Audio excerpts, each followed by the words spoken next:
زہر خریدنے کے لیے بھی پیسے نہیں ہیں، اور پوری دنیا سے ہم لوگ پیسے مانگ رہے ہیں۔ اچھا، دوسری خبر جو میں آپ کے ساتھ شیئر کرنا چاہتا ہوں وہ خبر ہے جناب،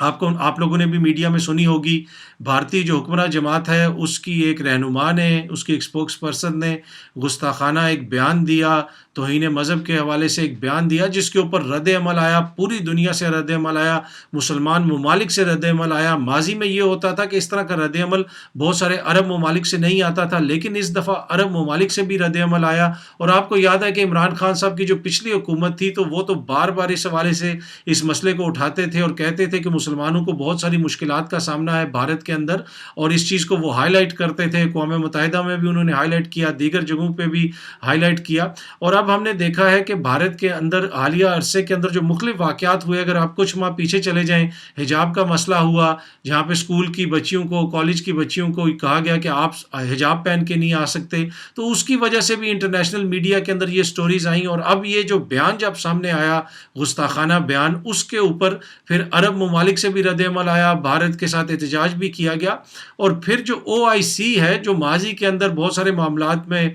بھارت کے معاملے پہ خاموش رہی، جس طرح کشمیر کے مسئلے کے اوپر پاکستان کہتا تھا، شاہ محمود قریشی صاحب نے بڑا سخت بیان دیا کہ OIC کو پوزیشن لینی پڑے گی، کشمیر کے مسئلے کے اوپر بیان دینا پڑے گا، بتانا پڑے گا کہ وہ کشمیریوں کے ساتھ ہیں یا نہیں ہیں۔ تو OIC نے اس مسئلے کے اوپر بڑا سخت بیان دیا، انہوں نے کہا کہ ہم اس کو کنڈیم کرتے ہیں جو بھارت کے اندر یہ ہوا، اور یہ بالکل ٹھیک نہیں ہوا۔ اور پراپر انہوں نے ایک سٹیٹمنٹ جاری کی، اور ٹویٹر کے اوپر انہوں نے اس کو شیئر بھی کیا، اپنی سٹیٹمنٹ کو، جو OIC کی جانب سے مذمتی بیان دیا گیا۔ اچھا، اب وہ جو OIC کی جانب سے جو کہا گیا، اس کے اوپر بھارت نے بھی جو ہے پھر آگے سے اب بیان دیا۔ اچھا، میں پہلے تو آپ کو بتاتا ہوں کہ OIC نے کیا کہا۔ OIC نے کہا کہ جی ہم اس کی بھرپور مذمت کرتے ہیں، اور جو اس حوالے سے جو حکمراں جماعت کی رہنما نے بیان دیا ہے وہ بنیادی طور پہ اس چیز کا حصہ ہے کہ جو اسلام کے خلاف ایک طرح سے ماحول بنایا گیا ہے بھارت کے اندر اور مسلمانوں کے خلاف، وہ اسی کا ایک تسلسل ہے۔ اس لیے کہ حالیہ عرصے میں ہم نے بہت ساری چیزیں دیکھی جن کا میں نے مینشن بھی کیا پہلے، تو OIC نے کہا کہ یہ اسی کا ایک تسلسل ہے کہ اب جو حکمراں جماعت کے رہنما ہیں وہ اس قسم کی گستاخانہ نعوذ باللہ باتیں کر رہے ہیں۔ اب اس کے اوپر پھر بھارت نے رد عمل دیا۔ بھارت نے آگے سے کہا کہ جی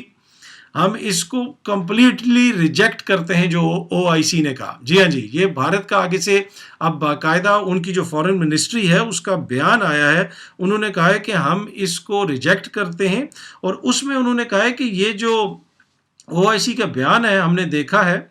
یہ غیر ضروری اور تنگ نظر، ان کی تنگ نظری کا مظہر ہے۔ بنیادی طور پہ انہوں نے اپنی تنگ نظری کا مظاہرہ کیا ہے۔ OIC نے ایجنڈا کے تحت یہ بیان دیا ہے، اس بیان کو ہم کمپلیٹلی جو ہے مسترد کرتے ہیں۔ تو الٹا چور کوتوال کو ڈانٹے، انہوں نے OIC پہ الزام لگا دیا تنگ نظری کا، ایجنڈے کا، اور انہوں نے ساتھ ساتھ یہ بھی کہا ہے کہ OIC جو ہے وہ ہمیشہ نفرت پہ مبنی، یعنی مطلب کمیونل جو ہوتا ہے وہ اس کا میسج ہوتا ہے، سب لوگوں کے لیے اس کا میسج نہیں ہوتا۔ تو ہم اسے کہیں گے کہ آپ جو دیگر مذاہب ہیں ان کی بھی، میں یہ پڑھ کے بھی آپ کو سنا دیتا ہوں۔ We would urge OIC to stop pursuing its communal approach and show due respect to all faiths and religions۔ کہ آپ اپنی تنگ نظری کا مظاہرہ مت کریں جو اسلامی ممالک کی کانفرنس ہے، اور دیگر جو مذاہب ہیں ان کو بھی رسپیکٹ شو کریں، ان کو بھی آپ اتنی عزت دیں جتنی آپ اسلام کو دیتے ہیں، اور آپ کا ایجنڈا جو ہے وہ بڑا تنگ نظری پہ ہے، صرف مسلمانوں کے لیے ہے۔ وہی OIC نے کبھی کسی مذہب کے خلاف بات کی ہے مجھے تو نہیں پتا، وہ تو تمام مذاہب کی ہمیشہ احترام بھی کرتے ہیں۔ تو یہاں پہ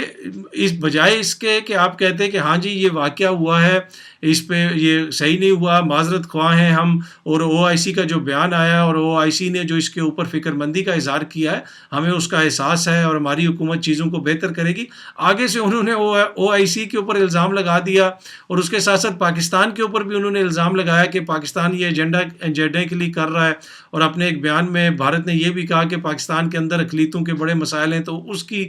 کیا مجال ہے یا اس کی کیا مورل اتھارٹی ہے کہ وہ ہمیں اس طرح کے مشورے دے رہا ہے۔ لیکن یہ آپ دیکھ سکتے ہیں کہ اس وقت جو وہاں پہ حکومت ہے اس کی وجہ سے بھارت کا اپنا تشخص بھی خراب ہو رہا ہے، بھارت کا اپنا امیج خراب ہو رہا ہے، اور بہت سارے لوگ یہ کہہ رہے ہیں، آپ ٹویٹر پہ دیکھیں ایک عرب حکمراں شخصیت نے تو یہاں تک کہا کہ وہ بھارت